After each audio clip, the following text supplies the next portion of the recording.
अभी भी उनके दिल में वो चुन्नी ही बसी हुई है। सोते वक्त भी वो चुन्नी का ही नाम लेते हैं। इसलिए मैं उनके लिए ये कोशिश कर रही हूँ। कोशिश? मैं समझा नहीं। जब मंजली दीदी बीमार पड़ी थी तो कोई भी दवा उन पर काम नहीं कर रही थी। तब हंसिनी बारानगर के इसी बाबा से एक मंत्र का पढ़ा हुआ पान सुपारी लेकर आई थी और वो खाने के बाद मंजली दीदी एकदम ठीक हो गई। छोटे वो, आपको भी इन चीजों पर विश्वास है?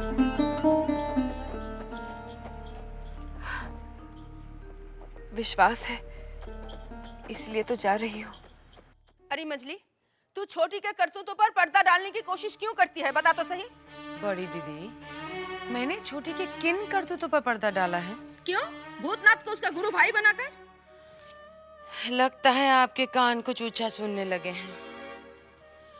भूतनाथ को गुरु भाई छोटी ने बनाया है, हमने नहीं। और तुझे भी आजकल कम दिखने लगा है। तेरी आंखों से ये पर्दा हटाने आई हूँ मैं।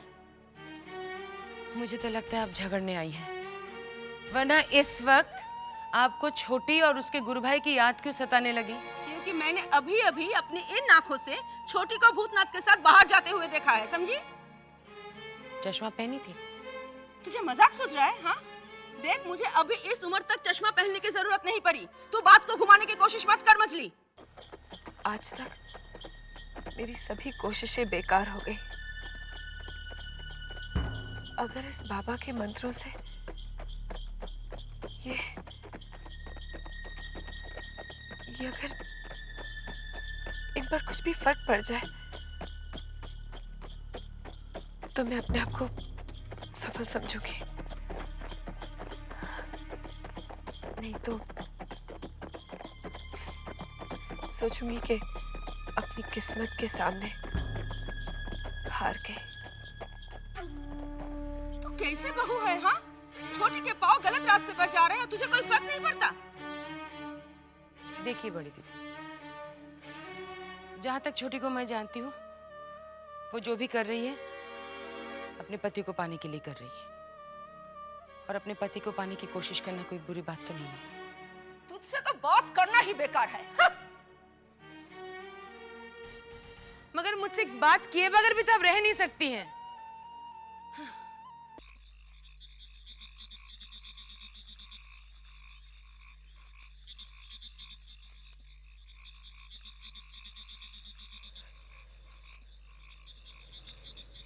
प्रणाम बाबा। प्रणाम। पान सुपारी लाई है? बाबा, पान सुपारी तो मैंने ही लाई। अगर आपके पास हो तो मुझे दे दीजिए। मेरा वापस आना बहुत मुश्किल होगा। बालिके, पान सुपारी तो तुझे अपने साथ ही लाना पड़ेगा, लेकिन तू बहुत परेशान लग रही है। मैं तुझे एक ताबीज देता हूँ। इस ताबीज को अपने पति के दाहिने हाथ में बांध देना, तेरा मंगल होगा। ये ले।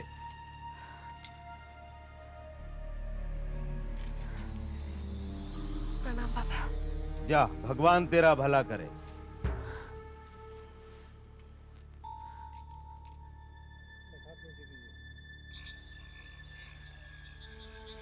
मुझे पता ही नहीं था, वरना मैं पान सुपारी ले आती। छोटी बहू, मैं लेकर आ जाऊं? अरे नहीं, बाबा ने कहा है कि मुझे अपने हाथों से ही लाना है। लगता है हमें फिर किसी दिन आना पड़ेगा। चलिए आइए।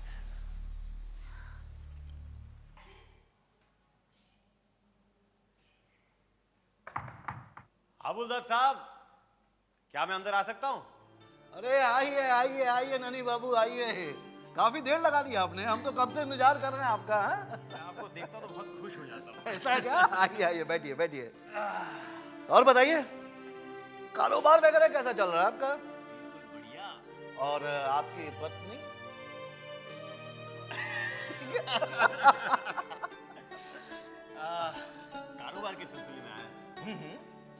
कागजात हैं, आपके हस्ताक्षर की जरूरत है। कैसे कागजात है भाई? हम पार्टनर तो हैं, अब इसके साथ साथ ये भी कि कमीशन का मैं लेनदार हूं। अच्छा अच्छा, दामाद जी ने पढ़ लिया है? पढ़ लिया, हस्ताक्षर भी कर लिया।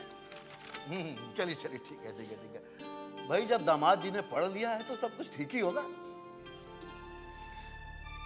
ये लीजिए कलम। अरे नहीं भाई, ये कलम आप अपने पास रखिए। मेरे पास एक शुभ कलम है और सारे शुभ काम ना मैं उसी कलम से करता हूं। आप इंतजार कीजिए, मैं अभी आ। शुभ कार्य।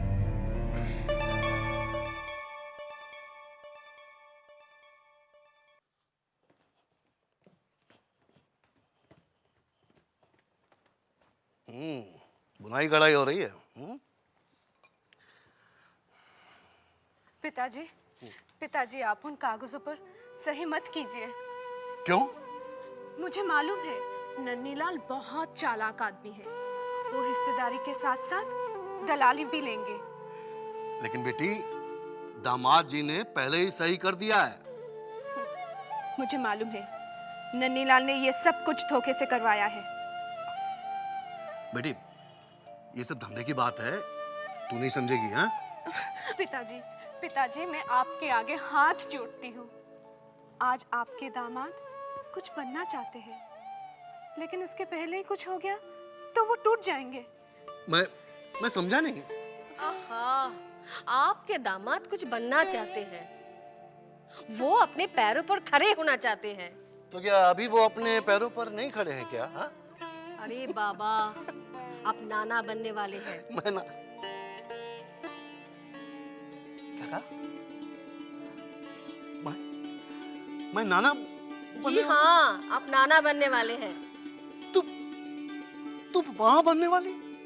हाँ? ये तो बहुत बड़ी खुशखबरी है बेटे। मेरी इतनी सी चारू मां बनने वाली। हाँ? बेटा, आज तक तेरा ये बाप पहले व्यवसायी था, बाद में बाप, लेकिन अब से ये पहले बाप है, बाद में और कुछ। तुम देखना, मैं कोई भी ऐसा कदम नहीं उठाऊंगा जिससे हमारे दामाद जी या हमारे नाती का कुछ भी बुरा हो। देख लेना। हाँ। तू घबरा मत बेटी, आज पहली बार मैं तेरे पिताजी में कुछ बदलाव सा देख रही हूँ। समझ में नहीं आता क्या करें। नन्हे की वजह से हमें यह कदम उठाना पड़ा। हम अपने कदमों को वापस भी नहीं खींच सकते। इज्जत का सवाल है। सरदार, इस बात का तो पूरा ध्यान रखना चाहिए। मैंने नौकर और दासियों की तनख्वाह कम कर दी है।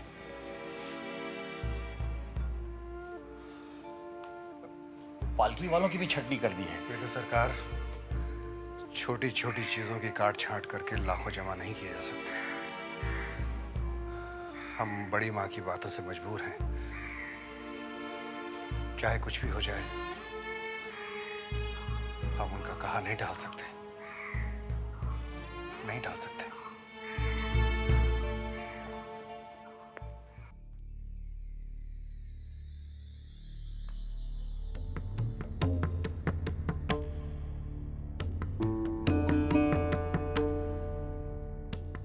क्या हुआ? आपका कलम नहीं चल रहा? कलम तो चल रहा है, लेकिन मेरे दिमाग में एक बात आई है।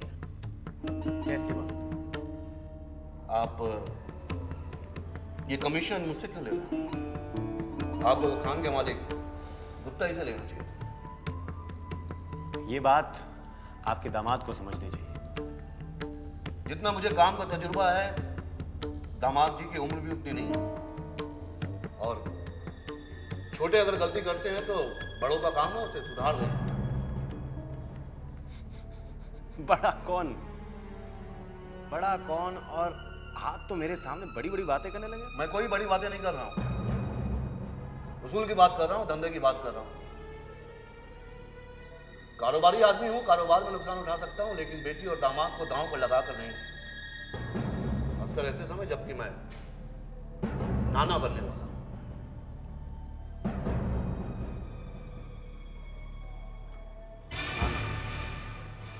अरे बधाई हो आपको, बधाई हो हाबुल दत्त साहब।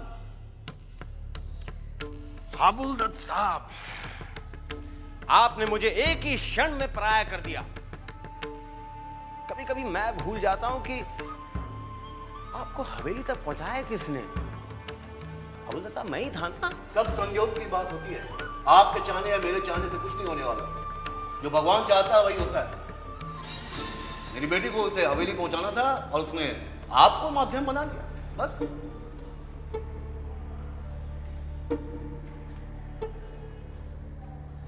तो आपको मेरा एहसान मानना चाहिए। एहसान मानने का मतलब ये तो नहीं कि आप जो कुछ भी कहें उसे मैं मान लूं, चाहे वो गलत ही क्यों ना हो। तो आप हस्ताक्षर नहीं करेंगे? सही चीज पर हस्ताक्षर करने में मुझे कोई इनकार नहीं। मैं जाता हूं।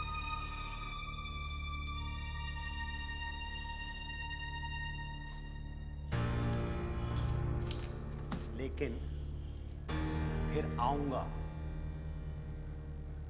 मैं फिर आऊंगा।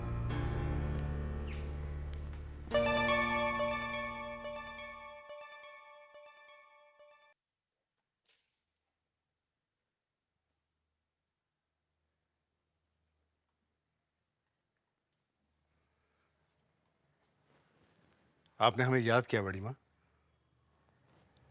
हाँ मजले, आज हम तुमसे एक प्रार्थना करना चाहते हैं। ये क्या कह रही हैं बड़ी माँ आप? आपका हम पे हक है, आप हुक्म कीजिए। आओ बैठो। नहीं ठीक है बड़ी माँ। बैठो तो सही।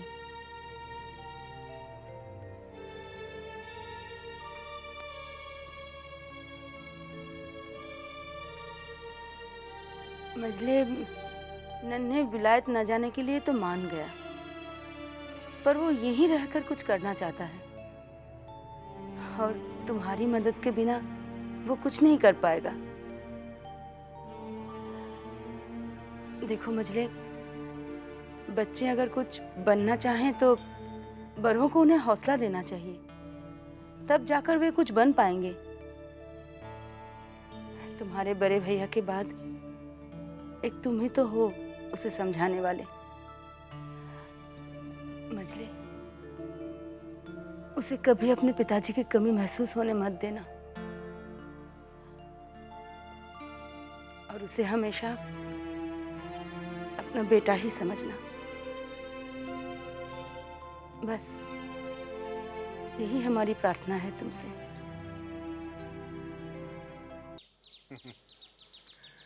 समझे विदु सरकार? जी सरकार। ये बात है। अब कोयले का धंधा करो और कोयले के धंधे में अपने हाथ काले करो। ये कोई बात हुई भला? मगर करे तो क्या करें? बड़ी माँ की बातों ने हमें बेबस करके रख दिया। अब न चाहते हुए भी अपने कदम वापस तो नहीं खींच सकते ना। बड़े भाई साहब रहे नहीं, अब नन्हे का भला बुरा तो हमें ही सोचना है ना। अब उसने बच्चों की तरह जिद पकड़ ली, कोयले की खान खरीदनी है तो खरीदो। अब हमने जो फैसला लिया है उसको अंजाम तक तो पहुंचाना ही। आपके बच्चे के लिए मेरी तरफ से एक छोटी सी भेंट।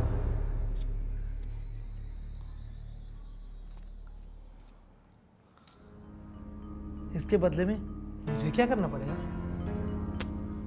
कुछ नहीं। हाँ, अगर तुम चाहो तो मंजले बाबू आपको जो भी कागजात दें वो आप मुझे दिखा जरूर देंगे।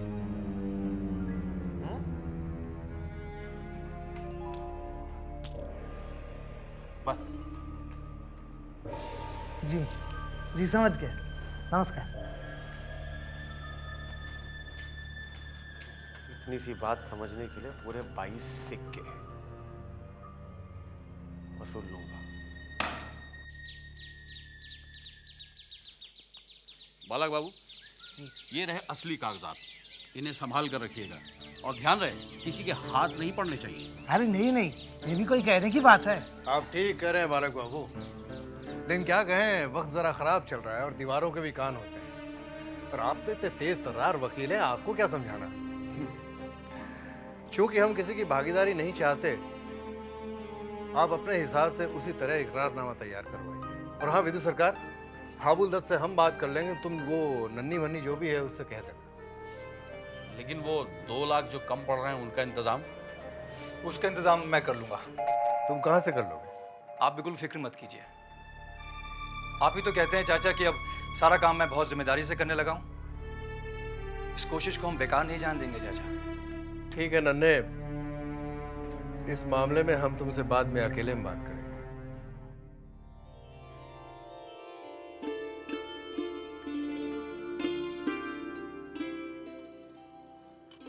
आ गए हो? तुम लेटी रहो।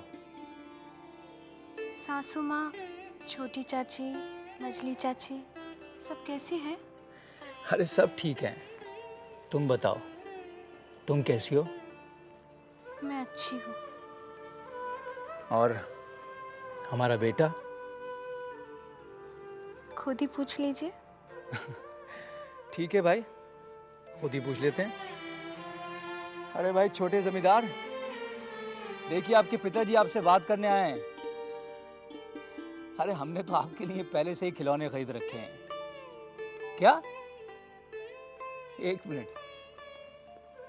चारू, छोटे जमींदार बोल रहे हैं कि माँ से बोलिए हमें दुनिया में जल्दी आना है।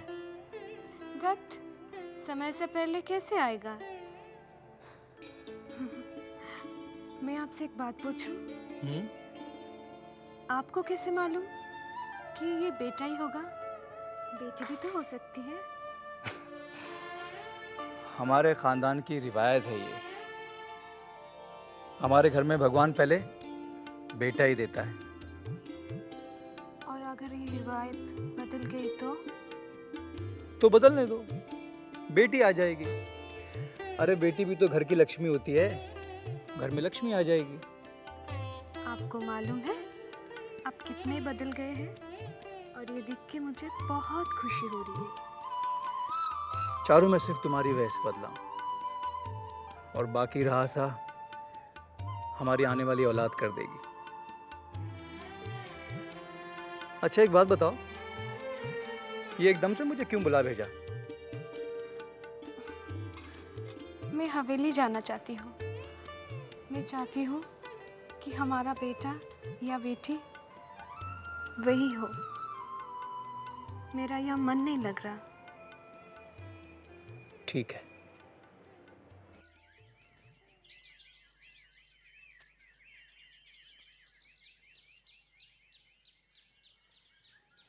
नमस्ते मंजले बाबू।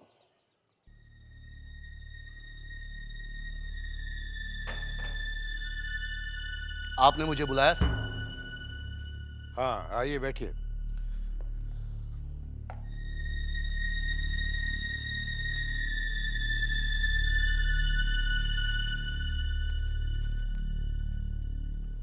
जी धन्यवाद। हमने आपको ये कहने के लिए बुला भेजा कि कोयले की खान जिसे हम खरीदना चाहते हैं उसमें हमें किसी की भागीदारी की जरूरत नहीं है। उसे हम अकेले ही खरीदेंगे। ये सुनकर मुझे दुख नहीं हुआ मछली बाबू, बल्कि खुशी हुई। लेकिन मछली बाबू, अब मैं आपका समधी हूं, आपके किसी काम आ सकूं तो मुझे अच्छा लगेगा ना। जी इसके लिए शुक्रिया, लेकिन हमें इसकी जरूरत नहीं।